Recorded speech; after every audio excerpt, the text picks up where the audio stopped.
2016 সালে তো আমার ইলেকশন আমি চলে যাই 2016 সালে তো আমার ইলেকশন আমি চলে যাই। খাদ্যমন্ত্রী জ্যোতিপ্রিয় মল্লিকের মন্তব্যের জেরে ফের শোরগোল রাজ্য রাজনীতিতে। 2016তেই কি তাহলে পরিবর্তনের পরিবর্তন? জল্পনা উস্কে দিলেন রাজ্য মন্ত্রিসভার সদস্য জ্যোতিপ্রিয় মল্লিক। খাদ্য দফতরের ইন্সপেক্টর পদে কর্মী নিয়োগ নিয়ে খাদ্যমন্ত্রী বলেন, এখন নিয়োগ করতে চাইলেও পিএসসি জানিয়েছে 2015 ডিসেম্বরে লোক পাবেন। এরপরই মন্ত্রী ভবিষ্যৎবাণী, 2016 নির্বাচন, তখন তো আমি থাকবো না।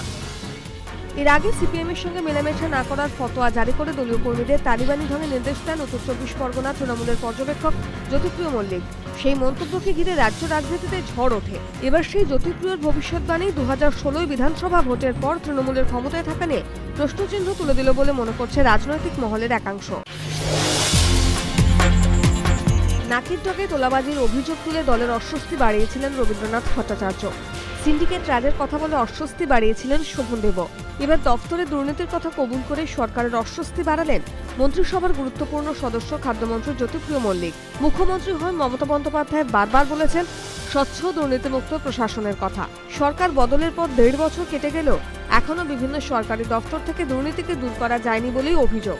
সেই দুর্নীতির কথা এবার কার্যত কবুল করে নিলেন খাদ্যমন্ত্রী জ্যোতিপ্রিয় মল্লিকও। শনিবার তিনি খাদ্য দফতরের বিভিন্ন কাজে নজরদারি চালানো প্রসঙ্গে বলেন, দফতরে ভয়ঙ্কর কাণ্ড চলছে। খাদ্যের গণবন্টন প্রক্রিয়ায় ব্যাপক দুর্নীতির অভিযোগ উঠেছে রাজ্যের বিভিন্ন প্রান্ত থেকে।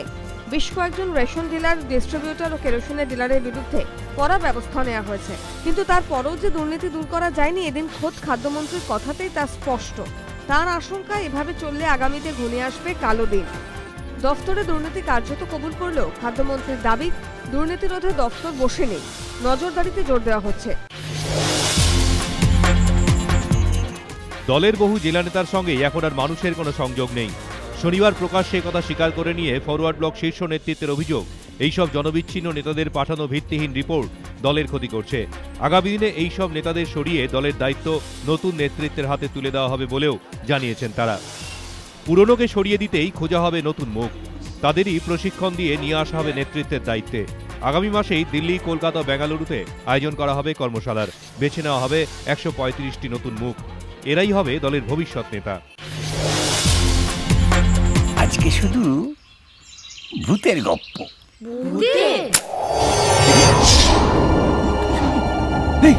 শীতে কাঁপন ধরুক আর নাই ধরুক, এবার শীতে কাঁপুনি ধরাতে আসছে সন্দীপ রায়ের নতুন ছবি যেখানে ভূতের ভয়।